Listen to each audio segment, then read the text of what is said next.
Friends, welcome to ஜெசியின் குறிப்புகள். எல்லாரும் நல்லா இருப்பீங்கன்னு நினைக்கிறேன். ஸோ இன்றைக்கி நம்ம வந்து ஒரு 5 டிப்ஸ். நிறைய பேர் வந்து எவ்வளவு தான் டிப்ஸ் போட்டாலும் எவ்வளவு காசு சேமிக்கணும், எப்படி சேமிக்கணும்னு எங்களுக்கு தெரியலை அப்படின்னு தான் வந்து நினைக்கிறோம். எவ்வளவு வயசானாலும் பரவாயில்ல, எல்லாருமே வந்து பிகினர்ஸ்லேருந்து தான் வந்து ஸ்டார்ட் பண்ணுறோம். நானும் பார்த்தீங்கன்னா ரொம்ப வருஷங்கள் கழித்து தான் வந்து சேவிங்ஸ் அப்படிங்கிறதே வந்து பண்ண ஆரம்பித்தேன். ஸோ இப்போ தான் நீங்கள் வந்து சேமிக்கணும்னு உங்களுக்கு மனசில் தோணியிருக்கு அப்படின்னா கண்டிப்பாக இந்த மாதிரியான வீடியோஸ் பாருங்கள். கொஞ்சமாவது உங்களுக்கு வந்து சேமிக்கணும் அப்படிங்கிற ஒரு எண்ணம் வந்து இன்னும் அதிகமாகிறதுக்கான வாய்ப்பு இருக்குது. ஸோ இன்றைக்கி அது என்ன 5 ஐடியாஸ்ன்றதை நம்ம வந்து பார்க்கலாம். நேற்று நான் வந்து 2 நாளைக்கு முன்னால் ஒரு வீடியோ நான் வந்து போட்டிருந்தேன். தங்கத்தில் வந்து எப்படி சேமிக்கலாம், கோல்டு காயினாக சேமிக்கலாமா இல்லைனா வந்து நகைகளாக சேமிக்கலான்னு சொல்லிட்டு அதில் நான் ஒரு விஷயம் சொல்லியிருப்பேன்.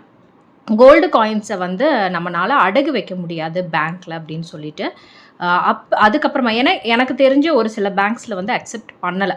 அதுக்கப்புறமா வந்து சப்ஸ்கிரைபர்ஸே வந்து கமெண்ட்டில் சொல்லியிருந்தாங்க ஒரு சில பேங்க்ஸில் வந்து அக்செப்ட் பண்ணுறாங்க. அதில் 2 பேங்க்கோடைய பேர் அவங்க வந்து மென்ஷன் பண்ணியிருந்தாங்க. சரி, சப்ஸ்கிரைபர்ஸ்க்கும் யூஸ்ஃபுல்லாக இருக்கணுமே அப்படிங்கிறதுக்காக தான் சொல்கிறேன். ஸோ கரூர் வைசியா பேங்க்கும் கோஆப்ரேட்டிவ் பேங்க்ஸ்லேயும் வந்து கோல்டு காயின்ஸை வந்து வாங்கிக்கிறாங்களாம் பானிங் பண்ணுறதுக்கு, அடகு வைக்கிறதுக்காக. ஸோ அடகு வைக்கணும் அப்படின்னா நீங்கள் கண்டிப்பாக போய் இந்த 2 பேங்க்லேயும் நீங்கள் வந்து செக் பண்ணிக்கிறலாம். ஸோ இந்த சேனலில் போடுற வீடியோஸ் உங்களுக்கு பிடிச்சிருக்கு அப்படின்னு நினச்சிங்கன்னா கண்டிப்பாக இந்த சேனலுக்கு சப்ஸ்கிரைப் பண்ணுங்கள். இந்த வீடியோவை பார்த்துட்டு உங்களுக்கு பிடிச்சிருக்கு அப்படின்னா இந்த வீடியோவுக்கு ஒரு லைக்கும் கமெண்ட்டும் பண்ணுங்கள். எப்பயும் போல் ஒரு கோட்டோட இந்த வீடியோவை ஆரம்பிக்கலாம். Vision without action is a day dream. Action without vision is a nightmare. அப்படின்னா என்ன அர்த்தம்னு பார்த்தீங்கன்னா, ஒரு நம்மளுக்கு வந்து ஒரு குறிக்கோள் இருக்குது. அந்த குறிக்கோளுக்காக நம்ம ஏதாவது ஒரு விஷயம் பண்ணணும் இல்லையா? அப்படி நம்ம எந்த ஒரு விஷயமே பண்ணாமல் வெறும் கனவு கண்டுக்கிட்டே இருந்தோம் அப்படின்னா அதை வந்து பகல் கனவு அப்படின்னு தான் சொல்லுவாங்க. அதுதான் வந்து டே ட்ரீம். ஸோ கண்டிப்பாக உங்களுக்கு ஒரு குறிக்கோள் இருக்குது அப்படின்னா அதை நீங்கள் செயல்படுத்துறதுக்கான வழிகளை நீங்கள் வந்து தேடணும், அதை பண்ணணும். இன்னொரு விஷயம் என்னன்னு பார்த்தீங்கன்னா, ஆக்ஷன் விதவுட் விஷன். நீங்கள் பாட்டுக்கு ஏதோ ஒரு விஷயம் பண்ணுறீங்க, ஆனால் உங்களுக்கு ஒரு குறிக்கோளே இல்லை அப்படிங்கிறது உங்களுக்கு ஒரு நைட்மேர். அது வந்து ஒரு கனவுல வர்ற ஒரு கெட்ட கனவுன்னு சொல்லுவோம்ல, நைட்டில் வர்ற கெட்ட கனவு. ஸோ எப்பயுமே வந்து ஒரு குறிக்கோளும் வச்சுக்கிறணும். குறிக்கோள் இல்லாமல் எந்த விஷயத்தையும் நம்ம பண்ணக்கூடாது. இப்போ எக்ஸாம்பிள் சேவிங்ஸே எடுத்துக்கோங்க. எதுக்காக சேமிக்கிறோன்னே தெரியாமல் நம்ம சேமிச்சிட்டு இருந்தோன்னா அதுலேருந்து நம்மளுக்கு எதுவுமே வந்து கிடைக்க போகிறது கிடையாது. ஸோ எப்பயுமே வந்து ஒரு கோலை செட் பண்ணிக்கோங்க. அந்த கோலை நிறைவேற்றுறதுக்காக நம்ம எல்லாருமே வந்து ஒரு சில சாக்ரிஃபைசஸ் நம்ம பண்ணி தான் ஆகணும். அதை நோக்கி நம்ம வந்து ஓடணும். இப்போ நம்ம வந்து நல்லா படித்தாதான் அடுத்த ஒரு நிலைமைக்கு நம்மளால் போக முடியும் இல்லையா? அது வந்து ஒரு கோல். ஸோ அதே மாதிரி நம்ம நல்லா படித்தா நல்ல வேலைக்கு போவோம். நல்ல வேலைக்கு போனோன்னா நல்ல சம்பளம் கிடைக்கும். நல்ல சம்பளம் கிடைச்சதுன்னா ஒரு கம்ஃபர்டபுளான ஒரு லைஃப் வாழுவோம். ஒரு நம்மளுக்கு பிடிச்ச விஷயங்கள்லாம் நம்மளால் வந்து வாங்க முடியும். ஸோ அதுதான் வந்து கோல். ஸோ ஒரு விஷன் வச்சுக்கோங்க, ஒரு கோல் வச்சுக்கோங்க. எதுக்காக நம்ம பண்ணுறோம் அப்படின்னு காசு விஷயத்தில் மட்டும் இல்லை, எல்லா விஷயத்துலையுமே வந்து இந்த மாதிரி நீங்கள் வந்து ஒரு கோலை செட் பண்ணிக்கோங்க. ஸோ இந்த டிப்ஸில் ஃபஸ்ட்டு டிப் என்ன அப்படின்னு பார்த்தீங்கன்னா, பிளான் யோர் மீல்ஸ். முக்கியமாக பெண்கள் வீட்டில் இருக்கிறீங்க அப்படின்னா நீங்கள் வந்து உங்களுடைய மீல் பிளானிங் பண்ணிக்கோங்க. ஏன்னா நம்ம வந்து நிறைய காசு எதில் நம்ம செலவு பண்ணுறோன்னு பார்த்தீங்கன்னா, நம்மளுடைய சாப்பாட்டில் தான்.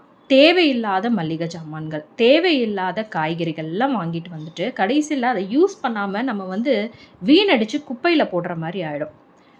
அதனால் நம்ம எப்பயுமே என்ன பண்ணணும்னா, இப்போ ஒரு வாரத்துக்கு நம்ம காய்கறிகள் வாங்க போகிறோன்னா முன்னாலே வந்து இந்த நாளைக்கு இது நான் சமைக்க போகிறேன் அப்படின்னு நீங்கள் எழுதிக்கிட்டு அதுக்கு ஏற்ற மாதிரி போய் காய்கறிகளை வாங்கிட்டு வாங்க. அதே மாதிரி நீங்கள் மாதத்துக்கு பட்ஜெட் போடுறதோ இல்லைனா வாரத்துக்கு நீங்கள் போய் பொருட்கள் வாங்குறவங்களா இருந்தீங்கனாலும் அந்த வாரத்துக்கு நீங்கள் என்ன செய்ய போகிறீங்களோ அதுக்கு ஏற்ற மாதிரியான பொருட்களை மட்டும் வாங்கிட்டு வாங்க.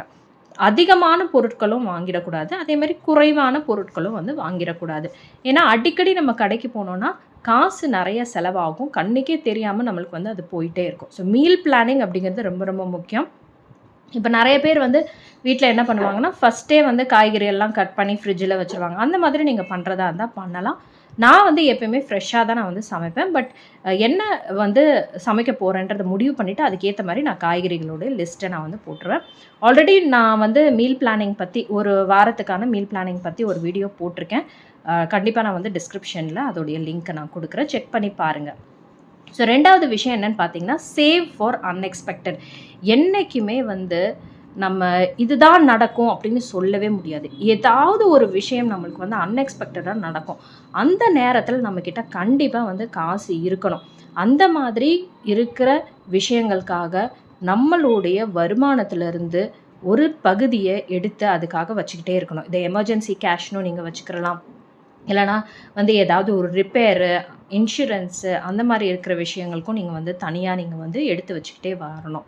என்றைக்குமே வந்து நம்ம நினைக்கிறது தான் நடக்கும் அப்படின்னு நினைக்கவே கூடாது. ஸோ அன்எக்ஸ்பெக்டடான சிச்சுவேஷன்ஸுக்கும் நம்ம வந்து சேமிக்க ஆரம்பிக்கணும். அந்த நேரத்தில் போய் யார்கிட்டேயும் போய் கடன் அப்படின்னு நிற்கக்கூடாது. 3வது விஷயம் என்னென்னு பார்த்தீங்கன்னா, ஸ்டாப் பாரோயிங். நம்மளுக்கு கடன் வாங்குகிற பழக்கம் இருந்தது அப்படின்னா திரும்பவும் கடன் வாங்கிட்டே இருப்போம். ஏதாவது ஒரு விஷயம் நம்மக்கிட்ட இல்லைன்னா பக்கத்து வீட்டில் போய் வாங்கிட்டு வருவோம். அது ஒரு அரிசியாக இருக்கட்டும், பருப்பாக இருக்கட்டும், சர்க்கரையாக இருக்கட்டும், உப்பாக இருக்கட்டும், எது வேணா இருக்கட்டும், காசாக கூட இருக்கட்டும். நம்மக்கிட்ட ஒரு விஷயம் இல்லைன்னா கண்டிப்பாக போய் நம்ம வேற ஒருத்தவங்க கிட்டேருந்து வாங்குற மாதிரி இருக்கும். அதனால எப்பயுமே வந்து அது ஒரு பழக்கமாக நம்மளுக்கு வந்து ஆகிடும். என்ன பெருசாக நம்ம தான் வந்து திரும்பி காசை கொடுத்துட போகிறோமே அப்படின்னு நினச்சிட்டு நம்ம வந்து வாங்குவோம். ஆனால் இது ஒரு பெரிய தொகையாக மாறும்போது என்ன ஆகும்? 2 பேருக்கும் இருக்கிற அந்த மனக்கசப்பு அப்படிங்கிறது வர ஆரம்பிச்சிடும். அது சொந்தக்காரங்களாக இருக்கலாம், ஃப்ரெண்ட்ஸாக இருக்கலாம், தெரிஞ்சவங்களாக இருக்கலாம், கொலீக்ஸாக இருக்கலாம், பக்கத்து வீட்டுக்காரங்களாக இருக்கலாம், யாராக வேணால் இருக்கலாம், சிப்ளிங்ஸாக கூட இருக்கலாம், அண்ணன் தம்பிங்க, அக்கா தங்கச்சிங்க, இந்த மாதிரி கூட வந்து இருக்கலாம். அதனால் எப்பயுமே வந்து இருக்கிறத வச்சு வாழ நம்ம வந்து பழகிக்கிறலாம். நம்ம வந்து கடன் வாங்குறத வந்து நம்ம நிறுத்தணும். அப்படியே கடன் இருந்தது அப்படின்னா கடனை எவ்வளவு சீக்கிரம் முடிக்க முடியுமோ அதுக்கான வழிகளை நம்ம வந்து தேட ஆரம்பிக்கணும். 4வது விஷயம் என்னன்னு பார்த்தீங்கன்னா, start as soon as possible. இன்னைக்கு நாளைக்குன்னு காலத்தை தள்ளிக்கிட்டே போகாமல் என்னைக்கு சேமிக்கணும்னு முடிவு பண்ணுறோமோ அன்னைக்குலேருந்து சேமிக்க ஆரம்பிக்கலாம். என்னுடைய கோல் வந்து இப்போ இந்த வருஷத்துக்குள்ளே நான் ஒரு 1,00,000 ரூபாய் சேமிக்க போகிறேன் அப்படின்னா இன்றைக்கி ஒரு 5 ரூபாயை தூக்கி உங்கள் உண்டியலில் போடுங்க, இல்லைனா உங்கள் சேவிங்ஸ் பேங்க் அக்கௌண்ட்டில் போடுங்க, இல்லைனா ஏதாவது ஒரு டப்பாவில் போடுங்க, பர்ஸில் போடுங்க. 5 ரூபாய் அப்படிங்கிறது கூட வந்து சேமிப்பு தான். ஸோ அதனால் வந்து எப்போ நீங்கள் வந்து நினைக்கிறீங்களோ அப்போயே வந்து அதை செயல்படுத்த ஆரம்பிச்சிடணும். அதே மாதிரி வந்து சின்ன வயசுலேருந்தே நீங்கள் வந்து சேமிக்கணும் அப்படிங்கிற வந்து பழக்கத்தை நீங்கள் உருவாக்கிக்கிட்டிங்கன்னா உங்களுக்கு நிறைய வருடங்கள் இருக்கும் உங்களுடைய சேமிப்பை நீங்கள் அதிகப்படுத்துறதுக்கு. ஏன்னா நீங்கள் வந்து ஏதாவது ஒரு விஷயத்தில் நீங்கள் வந்து அதை வந்து போட்டிங்க அப்படின்னா, சேவிங்ஸில் போட்டிங்கன்னா உங்களுக்கு அதுக்கான அந்த இன்ட்ரெஸ்ட் ரேட் ரொம்ப அதிகமாக ஆகும். அதே மாதிரி நீங்கள் சின்ன வயசுலேருந்தே வந்து அந்த பழக்கம் பழகிறதுனால காசு அப்படிங்கிற ஒரு விஷயத்தில் நீங்கள் வந்து கவனமாக இருப்பீங்க. கஷ்டப்படுற ஒரு நிலைமை உங்களுக்கு வராது. 5வது விஷயம் என்னன்னு பார்த்தீங்கன்னா, இன்வெஸ்ட் டு மல்டிப்ளை. ஏற்கனவே நான் நிறையா வீடியோஸில் சொல்லியிருப்பேன். காசு அப்படிங்கிறது வந்து சும்மாவே நீங்கள் வந்து ஒரு டப்பாவில் போட்டு வச்சுட்டு இருந்தீங்கன்னா அந்த காசு என்றைக்குமே வந்து பெருகாது. அதனால் எந்தெந்த மாதிரி இடத்துலலாம் நம்ம இன்வெஸ்ட் பண்ணணும் அப்படின்னு பார்த்துட்டு இன்வெஸ்ட் பண்ணால் மட்டும்தான் நம்மளுடைய பணம் அப்படிங்கிறது பல்மடங்கு பெருகும். அதுக்காக வீட்டில் நான் சேமிக்கவே வேண்டாமா அப்படின்னா கிடையாது. வீட்லேயும் நீங்கள் வந்து சேமிக்கணும். சின்ன சேமிப்புகளும் வந்து பெரிய சேமிப்பாக மாறுறதுக்கான வாய்ப்பு இருக்குது.